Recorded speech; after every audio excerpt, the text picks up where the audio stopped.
She is one of only 2 women in the UFC Hall of Fame. She dominated the strawweight division, and she took part in one of the greatest fights ever. Joanna Jędrzejczyk was a force of nature and a champion whose discipline and hubris sometimes blurred. But her toughest opponent was not a woman across the cage, it was the chaos swirling around her. You'll understand once we rewind a few decades and see how a Polish shop kid learned to impose order on her world. Born in 1987 in Olsztyn, Poland, Joanna was one of 3 girls in the Jędrzejczyk household.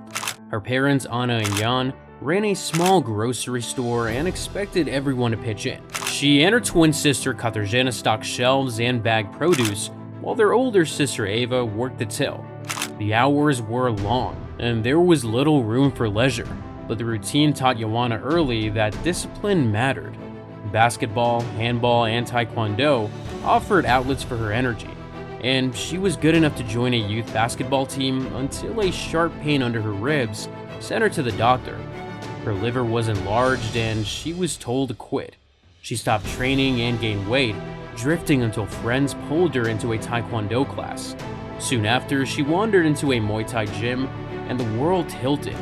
Joanna was 16, she barely spoke, and within minutes she was throwing kicks and punches. The coaches noticed her intensity and long limbs. At first, she trained to get back in shape, but Muay Thai answered deeper questions about control. She saw patterns in the footwork, felt satisfaction when she landed a crisp jab, and liked that she could adjust the pace. After 3 months, she dropped about 10 kilograms. Some of the same neighbors who thought she was crazy later came to watch her local fights. At small regional bouts, she would weigh in wearing a gray hoodie, fight in borrowed gloves, and then return to her part-time job at the grocery, her knuckles aching as she stocked shelves. 6 months later, she fought in a small amateur show and won. That victory made her believe that she could steer her life instead of just reacting to it. Her parents were skeptical at first, but they saw her confidence building. Within a year, she had a small collection of medals, enough to persuade them that this was more than just a phase. My kid and my parents, they support me a lot, and they're happy for me that I can make money of it because we know how difficult is martial art. Unfortunately, at her local gym, the trainer pocketed students' fees and lied about equipment costs. When Joanna realized he was stealing, she left, but leaving meant she had nowhere to train. With no money for another gym, and a determination to keep progressing, she converted her parents' garage into a dojo. She has said in later interviews that she trained in her parents' garage for more than a year, often wrapped in foil to stay warm. Whether or not the foil anecdote is entirely accurate, the point stands. She created structure amid deprivation. Prayer became another anchor. Raised Catholic, she kept a small prayer book and says that she still prayed before every walkout, asking for safety and strength while trusting that she had done the work. Talent and obsession carried her far. Trips to Thailand followed, then training camps in the Netherlands where she held pads for and with Dutch kickboxing legend Ernesto Hoost. She treated these journeys as pilgrimages. She would run through Bangkok markets at dawn, then train in stifling gyms for hours. In Amsterdam, she sparred with bigger men and grew comfortable being outgunned because she could always outlast them. Between 2009 and 2013, she collected 5 International Federation of Muay Thai Associations World Amateur titles and 4 European Championships. Her amateur Muay Thai record sat at roughly 37-3 and included matches against another future UFC champion, Valentina Shevchenko. She added professional belts, winning a World Kickboxing crown in 2009 and a Muay Thai title the following year. She trusted accumulation. During this period, Joanna was also a student. She enrolled at the University of Physical Education and Sport in Olsztyn to study physical education and corrective gymnastics. Balancing lectures and labs with training was exhausting. She would attend morning classes, take a train to Warsaw for sparring, return to attend afternoon seminars, and then work a shift in the family store. Her classmates remember her sitting in the back of lectures wearing hoodies and sweats, flipping through notes on anatomy, and writing workout plans in the margins. She completed her master's degree around the same time she beat Yulia Berzakova in June 2013, proving that discipline crosses contexts. The pivot to mixed martial arts came almost by accident. Kickboxing opportunities in Europe were drying up and MMA promised bigger paydays. On May 19, 2012, she stepped into a cage for the first time and beat Sylvia Yuskevich by unanimous decision. 7 months later, she choked out Lily Kazak with a rear naked choke. On June 20, 2013, she traveled to Moscow and outpointed Yulia Berzakova. These early fights weren't glamorous. They happened in small arenas with few cameras, but each win built her record and expanded her skill set. She began practicing takedown defense, guard work, and sweeps. She worked with Polish judo coaches and wrestlers. Her striking remained her strength, but she knew a single armbar could end her night if she was careless. She describes those early MMA days as chaotic because the rules were new and the stakes were uncertain. Yet she loved solving new problems. She said she felt like a beginner again even though she was already a world champion in another sport. June 7, 2014 changed everything. Joanna faced Rossi Sexton at Cage Warrior 69 and flattened the British veteran with a right hand. The knockout went viral. The UFC called within a month. She signed at once, cut to 115 pounds, and debuted on July 26 in San Jose against Brazilian grappler Juliana Lima. Joanna stuffed takedowns, peppered Lima with long combinations, and won a unanimous decision. She wanted to make a statement in her second UFC outing.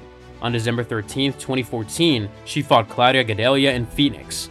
The bout was razor close. Joanna dropped Gadelha late in the first round with a short right and spent much of the fight circling away from takedowns. The judges awarded her a split decision. Many fans disagreed, but the result mattered more than the debate. It earned Joanna a title shot and planted the seeds of a rivalry that would flare later. Her mind games also evolved. At media day before her fights, she would wear tailored outfits, speak directly to cameras, and project unshakable confidence. She started calling herself Joanna Champion as soon as she signed her contract. Before the weigh-in with champion Carla Esparza at UFC 185, she brought a cookie to the face-off and offered it with a smirk, poking fun at Esparza's nickname, the Cookie Monster. This cookie is clean, without drugs, because yesterday you've got some cookie and I heard that you should be careful. Esparza played along, but Joanna later claimed the gesture chipped away at her opponent's composure. These antics were small gestures with big intent. They told everyone that Joanna set the terms. She says to this day that she never hates her opponents. You ready? I'm Better fucking be ready. Yeah, I'm ready. I don't think so. It's going to be last fight. Your last fight. You're gonna retire it. Yeah, I hope you promise believe your The trash talk is a tool to gain control before the first punch. On March 1st, to stop the fight in the second round, Poland had its first UFC champion. Europe had its first female UFC champion. Joanna cried in the cage, hugged her coaches, and told reporters she wanted to defend the belt many times. I was working so hard. I said that I'm gonna do it and I did it. And when I'm on diet, when I'm preparing, every day I'm 100%. That's why I'm here. She backed up that promise. 3 months later in Berlin, she defended against Jessica Penne. The fight was violent. Penne clinched and tried to drag Joanna to the mat, but Joanna's elbows and knees punished her. The referee stopped in the third round. Joanna's post-fight speech was as memorable as her performance. And again, and again, and again, and still. And I'm gonna be a champion for a while. Nobody gonna take this belt from me. Her third defense came on November 15, 2015, at UFC 193 in Melbourne. She faced Valerie Letourneau, a tough striker who could match her height. Joanna threw 220 significant strikes and 70 leg kicks. Letourneau landed counters but never seized momentum. Judges scored at 49-46 across the board. The output set a new record for a women's title fight. At the post-fight press conference, Joanna held ice packs to her shins and laughed about how many times she kicked. She also mentioned the challenge of cutting to 115 pounds multiple times per year, but insisted that she would never miss weight. She even told journalists that she dreamed of one day headlining Madison Square Garden. The UFC granted that wish the following year. Between the Melbourne win and Madison Square Garden, however, there was a twist. In early 2016, the promotion signed Joanna and Claudia Gadelha to coach opposing teams on The Ultimate Fighter 23. Go. You're so funny, man. Go. You're so funny. Go. I just want to laugh. Go. You make me laugh hard. Filming lasted 6 weeks and the tension was real. Joanna would bark at her own team for what she perceived as laziness. She once grabbed training pads from Gadelha's assistant coaches and threw them back across the mat, yelling that they had overstayed their time slot. In another scene, she told her fighters they train like Many fans cringed at the outburst. In an interview after the season, she apologized for the harshness, but said that she did what she thought was necessary to motivate her team. The drama turned the rematch into must-see TV. On July 8, 2016 in Las Vegas, they fought for 5 rounds. Joanna weathered early wrestling pressure, then outstruck Adalia late, earning a unanimous decision and fight of the night. It was the rare reality show that delivered on its promise. 4 months later, Joanna headlined UFC 205 at Madison Square Garden against fellow Polish striker Karolina Kowalkiewicz. The build-up was less heated because they were longtime acquaintances from the Muay Thai circuit. At the pre-fight press conference, she bumped her forehead against Kowalkiewicz's head, a subtle gesture of dominance. The fight itself was competitive. Joanna controlled early rounds with jabs and low kicks. In the third, she ate a sharp right hook that wobbled her, but she recovered, rallied, and swept the scorecards.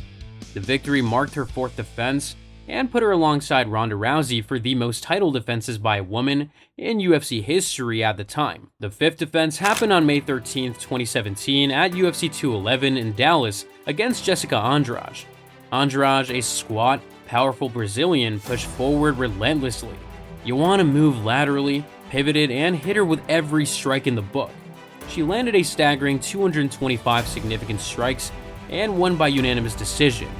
Analysts praised her performance as one of the best displays of technical striking in any weight class. After the fight, she signed a sponsorship deal with Reebok, one of the first women in the UFC to do so.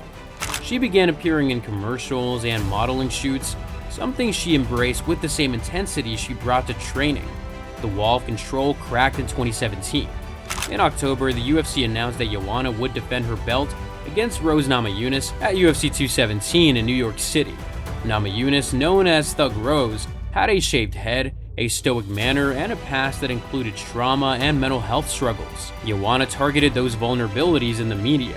She said Rose was mentally unstable, insisted she would break her, and made the sign of the cross in front of her at the press conference. To a woman from my team that she's a bitch. Behind the scenes, weight cut trouble was brewing. Joanna hired a new nutrition team perfecting athletes who emphasized eating plenty during camp and promised she could drink coffee and have breakfast on weigh-in day. The plan backfired. She dropped 16 pounds in roughly 14 hours. She later recounted lying in a bathtub, screaming as her coaches poured hot water over her. She said she felt like she was near death. On fight night, she looked drained. Rose landed a crisp left hook, followed with punches, and the champion went down. The referee waved off the bout. Joanna's reign was over. She fired perfecting athletes, blamed herself for trusting them, and called the episode one of the biggest mistakes of her career. After the weight cut fiasco, she also became an advocate for better regulations. She testified in front of athletic commissions about dehydration protocols and pushed for earlier morning weigh-ins. She said no athlete should have to gamble with their health to make weight, recalling that she feared she would collapse on the scale. Her comments contributed to broader conversations about fighter safety and the introduction of performance institutes that support nutrition. There was a mistake made by someone from my team, my nutritionist team. The rematch happened on April 7, 2018 at UFC 223 in Brooklyn. This time, Joanna made weight smoothly. The fight was close. She threw volume again while Rose landed harder shots. The judges scored all 5 rounds for Namajunas. Joanna accepted the decision but disagreed, arguing she had outworked her opponent. She said later that chasing the belt consumed her, and losing it forced her to reevaluate priorities. That summer, she took a fight with Tecia Torres, winning a clear decision. She then moved up to flyweight to challenge Valentina Shevchenko for a vacant title on December 8, 2018. The two knew each other from Muay Thai, but the rematch went the same way their kickboxing bouts had. Shevchenko was too strong, too measured, and too complete. Joanna lost by unanimous decision. She looked small at 125 pounds and admitted she would return to strawweight. Strawweight, however, was changing. A new wave of athletes like Zhang Weili, Tatiana Suarez, and Yan Xiaonan were rising, and Joanna had to fight to stay relevant. In October 2019, she battled Michelle Waterson and won. She then campaigned for a title shot against Zhang. The promotion booked them for UFC 248 on March 7, 2020.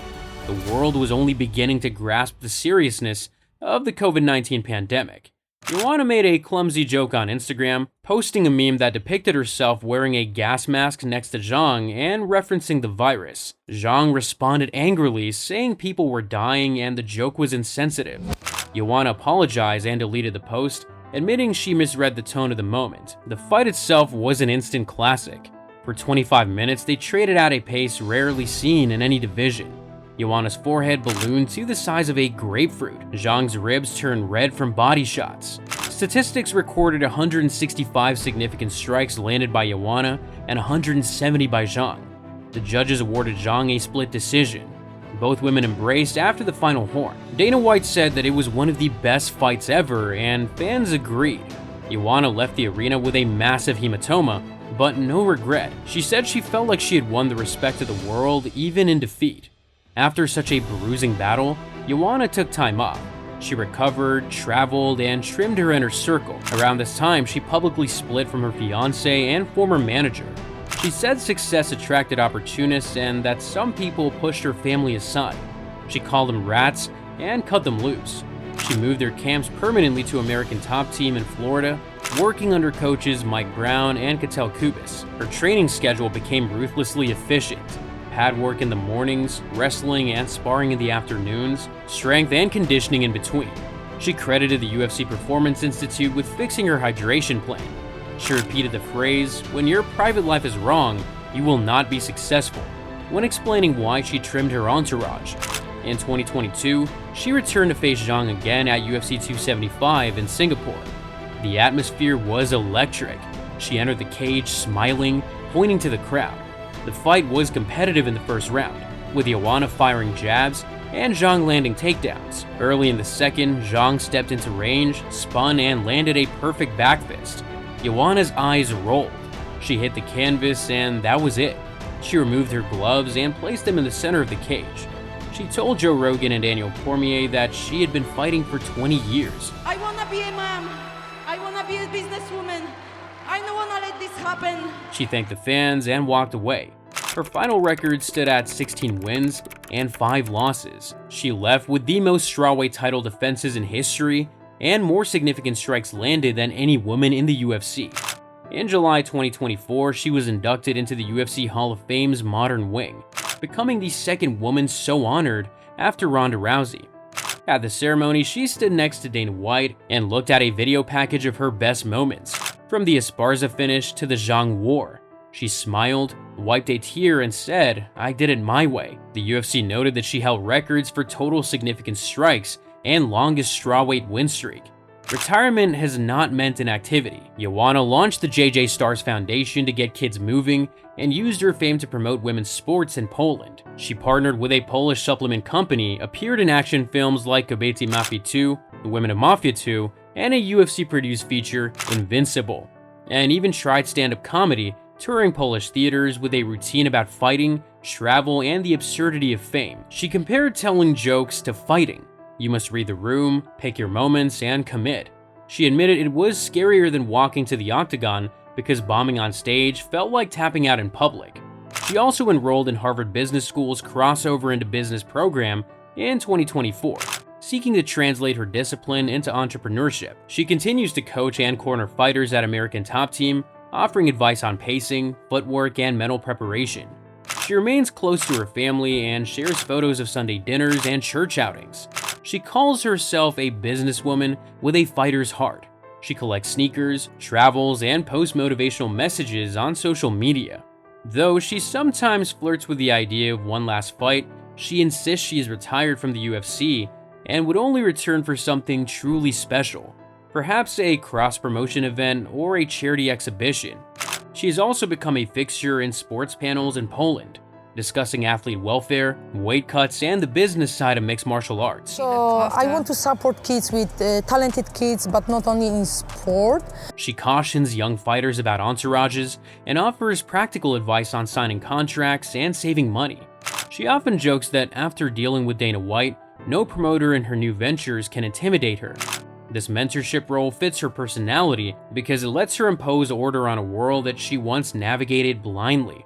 Even her foray into comedy is structured. She rehearses, times her punchlines, and analyzes audience reactions much like she reviews fight tape. Her story, when you step back, is not just about a belt or highlight reel, it's about a girl from Olsztyn who sought control in a chaotic world. She built that control through routines, prayers, lists, and endless hours in a garage. She used it to break opponents before the fight even started and to dictate pace inside the cage.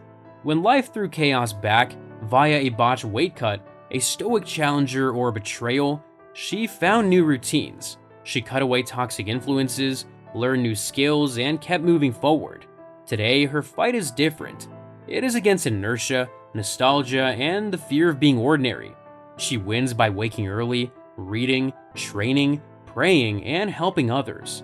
If you watched her rule the strawweight division, you saw a master of control.